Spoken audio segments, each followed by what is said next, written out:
আমরা 289 জনের নাম ঠিকানা পেয়েছি, বাকি অনেকে পুড়িয়ে ফেলেছে, লাশ গুম করছে, আবার অনেকে কথা বলারও সাহস পাচ্ছে না, যেতে পারছে না। তারপর আমরা খোঁজ করছি কোথায় কোথায় আরো মারা গেছে। তার মানে আমাদের ধারণা যে অন্তত 1000-এর উপর আমার আওয়ামী লীগের লোকজনকে তারা হত্যা করছে। সিরাজগঞ্জে আমাদের এমপি ছিল হেনরি, তার বাড়িতে আগুন দেওয়াতে সেখানে প্রায় 4-5 জন লোক মারা গেছে। আমাদের গাজী তার ইন্ডাস্ট্রিতে আগুন দিছে, সেখানে প্রায় 170 জন লোক মারা গেছে। আমাদের যশোরে সাইন চাকলাদের হোটেলে আগুন দিয়ে সেখানে প্রায় 50-60 জন লোক মারা গেছে।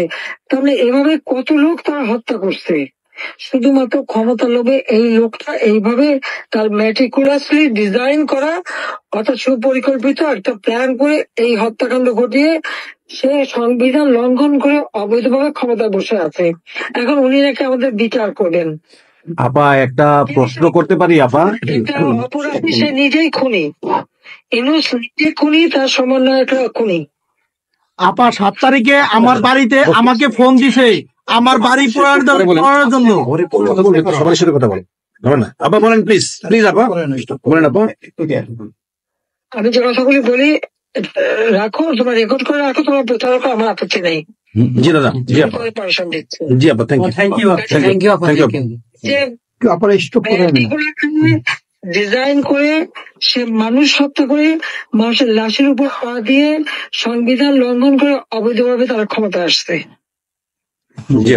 এই সমস্ত খুনের দায় দায়িত্ব ইউনূসকেই নিতে হবে, আর তার সমন্বয়ক। সে যে হত্যার সঙ্গে জড়িত প্রমাণ পাওয়াই যায়।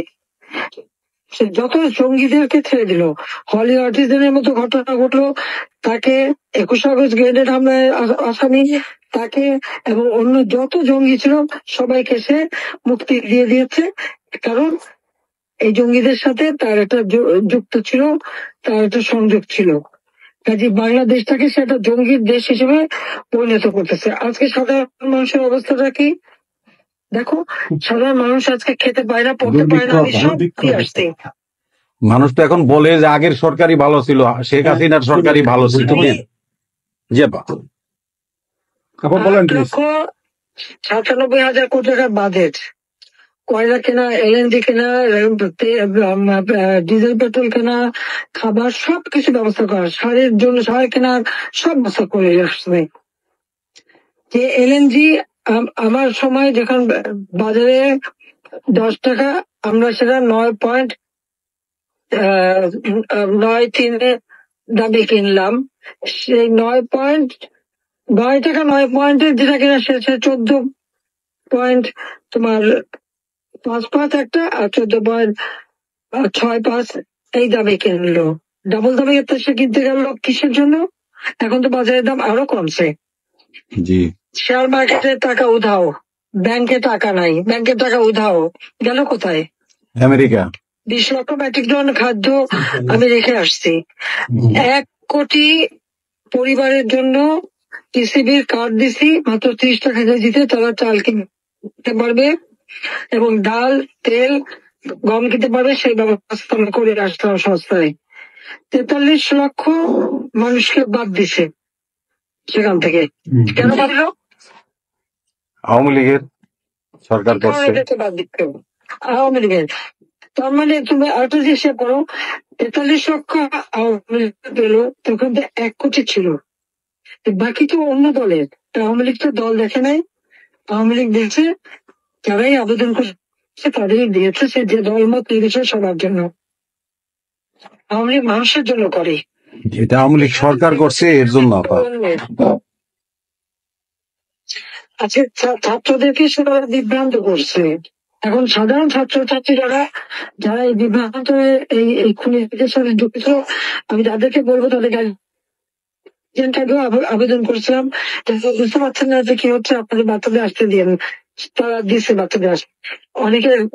অনেকে তো আপনাদের হারালো, তখন যদি আমার কথাটা শুনতো তাই হারাতে হতো না।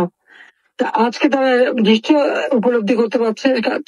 সেটা আমি বলবো যে এখন যারা এই সাধারণ ছাত্রছাত্রী আবুজাদের সঙ্গে যুক্ত হয়েছিল তাদের প্রতি আমাদের কোনো ক্ষোভ নেই, কিচ্ছু নেই, বরং তারা লেখাপড়া করতে আমরা সেটা চাই। কিন্তু আমার কথাটা হচ্ছে আমাদের ছাত্রলীগ করাটা কি অপরাধ? আওয়ামী লীগের সন্তান হচ্ছে তার জন্য কি অপরাধ?